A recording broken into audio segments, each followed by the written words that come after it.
Hello दोस्तों, नमस्कार। तो हमारी आज की कहानी है भगवान शिव बड़े या विष्णु। तो चलिए हम इस कहानी को शुरू करते हैं। एक बार भगवान नारायण अपने बैकुंठ लोक में सोए हुए थे। अचानक वे स्वप्न में देखते हैं कि करोड़ों चंद्रमाओं की कांति वाले त्रिशूल डमरूधारी त्रिलोचन भगवान शिव प्रेम और आनंद से उन्मत्त होकर उनके सामने नृत्य कर रहे हैं। उन्हें देखकर भगवान विष्णु हर्ष से गदगद होकर निद्रा से उठकर शैया पर बैठ गए और कुछ देर तक ध्यानस्थ बैठे रहे। उन्हें इस प्रकार बैठे देखकर श्री लक्ष्मी जी उनसे पूछने लगी कि हे प्रभु, आपके इस प्रकार उठ बैठने का कारण क्या है? भगवान ने कुछ देर तक उनके इस प्रश्न का कोई उत्तर नहीं दिया और आनंद में निमग्न हुए चुपचाप बैठे रहे। अंत में कुछ स्वस्थ होने पर वे गदगद कंठ से बोले, हे देवी, मैंने अभी स्वप्न में भगवान शिव शंकर के दर्शन किए हैं। उनकी छवि ऐसी अपूर्व, आनंदमय और मनोहर थी कि देखते ही बनती थी। मालूम होता है जैसे भगवान शंकर ने मुझे स्मरण किया है। अहो भाग्य, चलो कैलाश में चलकर हम लोग भगवान शिव के दर्शन करते हैं। यह कहकर दोनों ने कैलाश की ओर प्रस्थान किया। अभी मुश्किल से आधी दूर ही गए होंगे कि देखते हैं भगवान शंकर स्वयं माँ गिरजा के साथ उनकी ओर आ रहे हैं।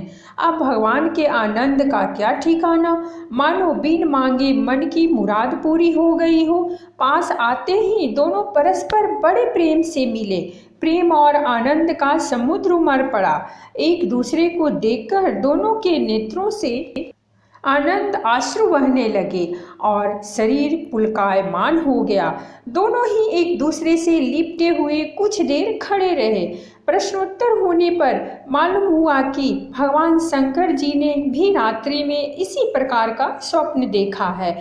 स्वप्न में उन्होंने भगवान विष्णु को उसी रूप में देखा था जिस रूप में वे अब उनके सामने खड़े थे। एक दूसरे के स्वप्न के बारे में जानने के बाद दोनों एक दूसरे से अपने साथ आने का आग्रह करने लगे। भगवान नारायण कहते हैं कि आप बैकुंठ चलो और भगवान विष्णु कहते हैं कि कैलाश की ओर प्रस्थान कीजिए। दोनों के आग्रह में इतना अलौकिक प्रेम था कि यह निर्णय करना कठिन हो गया कि कहाँ चला जाए। इतने में बीना बजाते और हरि गुण गाते हुए नारद जी वहाँ पर आ गए। बस फिर क्या था, लगे दोनों ही उनसे निर्णय करवाने कि कहाँ चला जाए। बेचारे नारद जी स्वयं उस अलौकिक मिलन को देखकर कुछ और कहने की हालत में नहीं थे। वे तो स्वयं अपनी शुद्ध बुद्ध भूलकर उन दोनों का गुणगान करने में मस्त थे। ऐसी हालत में अब निर्णय कौन करे? अंत में यह तय हुआ कि भागवती उमा जो कह दे वही ठीक है और सबको मान्य होगा।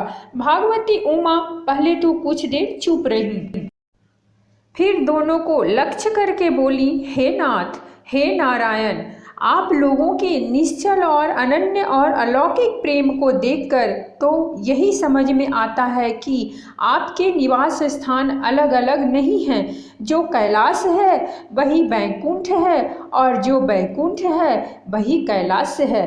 केवल नाम में ही भेद है। यही नहीं, मुझे तो ऐसा प्रतीत होता है कि आपकी आत्मा भी एक ही है। देखने में केवल दो शरीर हैं। मुझे तो अब यह भी स्पष्ट दिखाई देने लगा है कि आपकी भार्याएं भी दो नहीं बल्कि एक ही है। जो मैं हूँ वही श्री लक्ष्मी जी हैं और जो श्री लक्ष्मी जी है भी मैं भी वही हूँ। केवल इतना ही नहीं, मेरी तो अब यह दृढ़ धारणा हो गई है कि जो आप लोगों में से किसी एक के प्रति द्वेष करता है, मानो वह दूसरे के प्रति ही द्वेष करता है। जो एक की पूजा करता है वह स्वाभाविक ही दूसरे की भी पूजा करता है। जो एक को अपूज्य मानता है वह दूसरे को भी पूजा नहीं करता। मुझे तो ऐसा लगता है कि जो आप दोनों में भेद मानता है उसका चिरकाल तक घोर पतन होता है। मैं देख रही हूँ कि आप मुझे इस प्रसंग में अपना मध्यस्थ बनाकर मानो मेरी प्रवंचना कर रहे हैं, मुझे इस दुविधा में डाल रहे हैं और मुझे भुला रहे हैं। अब मेरी यह प्रार्थना है कि आप दोनों ही अपने अपने लोक को पधारिए। श्री हरि विष्णु यह समझें कि वे विश्व रूप में वैकुंठ जा रहे हैं और भगवान शिव यह समझें कि वे विष्णु रूप में कैलाश की ओर गमन कर रहे हैं।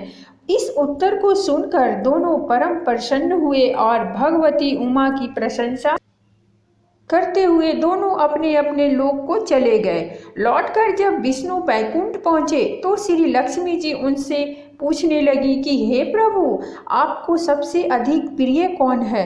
इस पर भगवान विष्णु बोले, मेरे प्रियतम केवल भगवान शिव हैं। जैसे देहधारियों को अपनी देह प्रिय होती है, वैसे ही मुझे महादेव प्रिय हैं। इस संसार की शुरुआत में एक बार मैं भगवान शिव दोनों ही अलग अलग पृथ्वी पर घूमने निकले थे।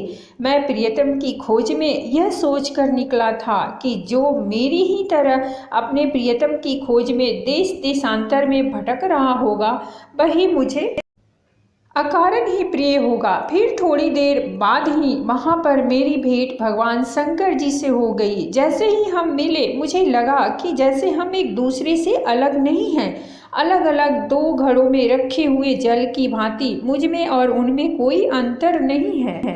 वास्तव में मैं ही जनार्दन हूँ और मैं ही महादेव हूँ। भगवान शिव शंकर के अतिरिक्त उनकी पूजा अर्चना करने वाले शिव भक्त भी मुझे अत्यंत प्रिय हैं। इसके विपरीत जो भगवान शिव की पूजा नहीं करते वे कदापि मुझे भी प्रिय नहीं हो सकते। तो दोस्तों, ये थी हमारी आज की कहानी। अगर कहानी अच्छी लगी हो तो प्लीज़ हमारे चैनल को सब्सक्राइब कीजिए, वीडियो को लाइक और शेयर जरूर कीजिए। कहानी सुनने के लिए बहुत बहुत धन्यवाद। मिलते हैं हम एक नई कहानी के साथ।